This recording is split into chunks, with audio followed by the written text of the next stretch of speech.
7-Day Impulse Control and Self-Discipline Method. Don't skip and read this shit if you're interested in impulse control. So, recently I experienced a very drastic transformation. Going from a lazy guy who couldn't start lifting, wouldn't eat right, couldn't concentrate when I studied, had no impulse control, and procrastinated everything, to a very disciplined person that is currently working on improving myself in all areas, with a degree of self-control that I could have never imagined. Because I'm not a person of influence and I have no one to share the method I used, I'll just make a somewhat lengthy post about it here, because I know many on the fitness board struggle with those things, and then I'll move on. If that helps someone like it helped me, good. Let's start. The principles and the theory of it. I'm not gonna post a bunch of scientific articles here because none of you cons read them when I do, and I don't want this post to be a too long didn't read shit. All you have to know is that in simplistic terms, every habit you have is related to the reward system of your brain, a system that releases neurotransmitters according to the cues you give it. The process is complex, not entirely clear, and way beyond my grasp, but I do enjoy reading studies related to this because, well, that's the sort of thing you do when you're a procrastinator like I was. For our purposes here, all we have to know is that countless different studies have linked the reward circuitry of the brain to virtually every impulse you can imagine. Fear, anxiety, laziness, food addiction, social necessities, social detachment, sadness, intrusive thoughts, etc. Your inability to control any type of impulse has its roots in the neurochemistry of this wide and complex system. To give you an example, studies have shown that both obese people and drug addicts have DA, D2 receptors in certain brain areas different to those of regular people, and that similar areas receive activation when your brain receives the feedback of drug cues and food cues. Another example. People who experience something called social defeat, particularly in formative years, have shown changes in these same receptors and higher neurological response to social stress. Reading these studies, even as a layman, made me realize the obvious. Your brain is wired to create patterns and loops, and it physiologically modifies itself to adapt to these patterns, allocating neurotransmitters to those ends. When people, or rats in the experiment I forgot, experience social defeat and exclusion repeatedly, their reward system were wired in a way that they did not receive a positive impulse for social stimulus like normal people did, and it was wired to perceive people as a threat.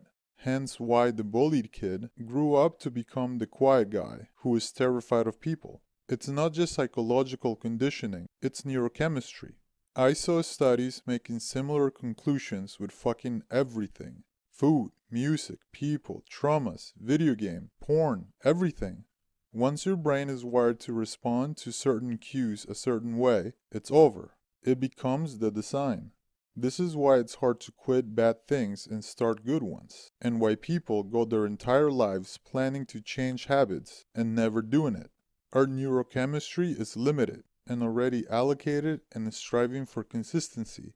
But what studies focus on overcoming addiction, in rehabilitation, and in resocialization show again and again is that once your brain no longer receives a certain cue, it will stop allocating those neurotransmitters for that end. And that once your brain picks up on a different stimulus from an old cue, like positive experience from a source that was deemed negative, it is completely modified to now have different responses. For example, even the mice that went through social defeat lost most of the symptoms once they were reintroduced to a new house with friendly mice. The reason for that was the reward system reshaping itself according to the new stimuli. Being the non-scientist that I am, I stretch this into a conclusion that now probably seems somewhat obvious.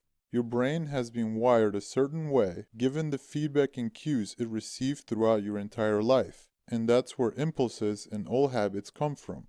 But it can be resetted. The purpose of this method is to understand the value of this reset and to achieve it. The practice. And here's how we do it. Your brain has been conditioned to respond to certain cues, so you'll deprive it from them. You'll no longer give it the feedback it gets from anything you enjoy, like a good video game, good music, from going online, from tasty foods, and even from the nice people you love. You're wasting precious and limited neurotransmitters here, creating an addictive pattern towards wasteful ends. And even if the activity itself is not particularly damaging and it's something you'll like to continue doing later, such as music, you should cut it with the rest for now, because we're trying to get rid of everything that feels pleasant. The purpose is to send your brain into adapt or perish mode, as if you were suddenly deprived of all the means to give it the cues it is waiting for, and that it has to look for new sources. You'll pull the plug off so it can reconnect to new things. Make no mistake, the reason it has learned to respond positively to such cues is a flaw in itself, a legacy of our primitive state. We respond positively to food that is crap and makes us fat because our brains evolved in a context of scarcity, so it learned that accumulating fat is a good strategy for survival. Other strategies include the desire to mate, to be part of a group, to improve ourselves in supposedly vital tasks through repetition, to accumulate.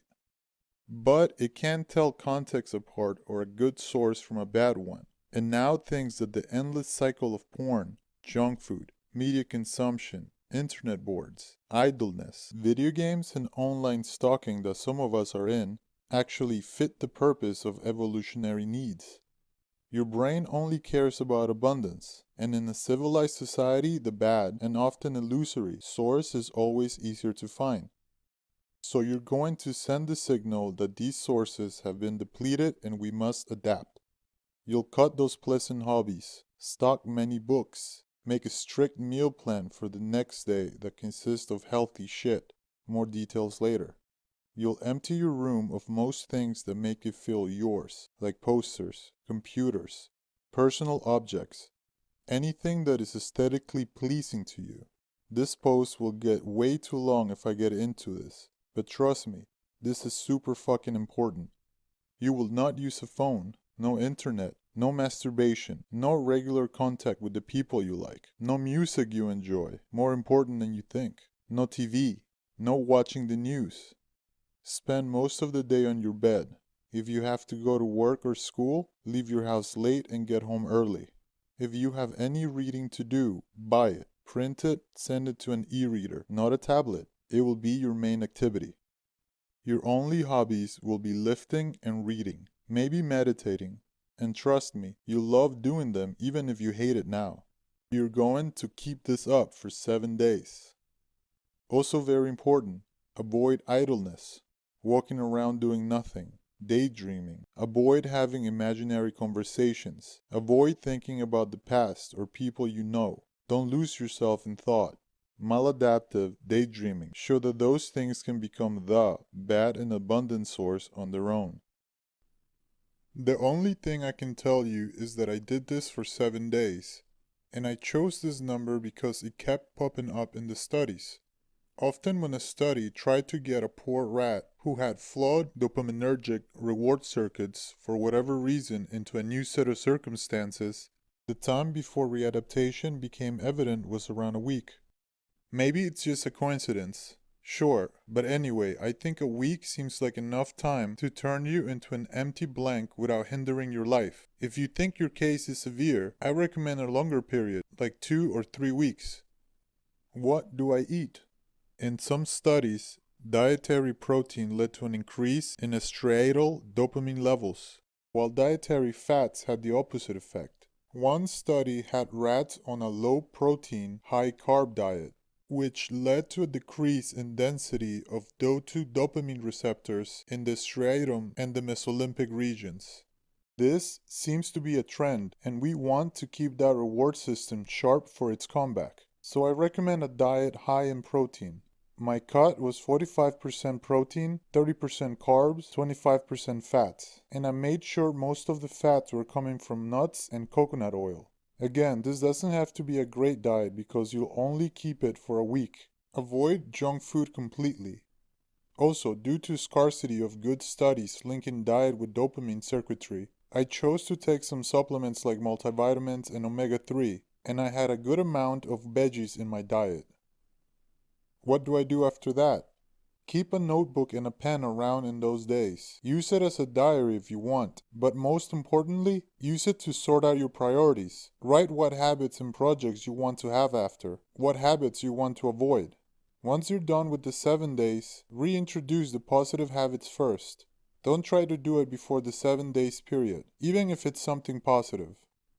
If your first days after the deprogramming period is something like your ideal day, your brain will learn to take those actions as cues for its reward system. Eat well, exercise, talk to people, be productive, read, organize your space. You will feel no impulse at all to do any of the bad habits. So you're free to choose now. You can cut them forever or wait a few days to reintroduce them with less intensity. If you still feel the urges too strong, add a few more days of abstentionism. And that's it. I know this post was long and might as well die with no replies, but I had to write it because I felt guilty not sharing this method that had improved my life so bad. The principle is simple, and the science that led me to it is well known, but for some reason few people have discussed a drastic proposal like that. Well, I, at least, haven't seen any. I spent so many years trying different things and nothing worked, that to have it all gone away in a week seems surreal at first. I avoided people my whole life, now I'm driven towards them.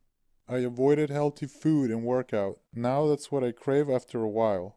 I couldn't focus on anything, now I can sit and study for hours and hours with complete focus. I wasted time improving online personas and gaming avatars, now I've channeled this drive towards myself. As someone who was always depressed and unmotivated, this feels like a superpower.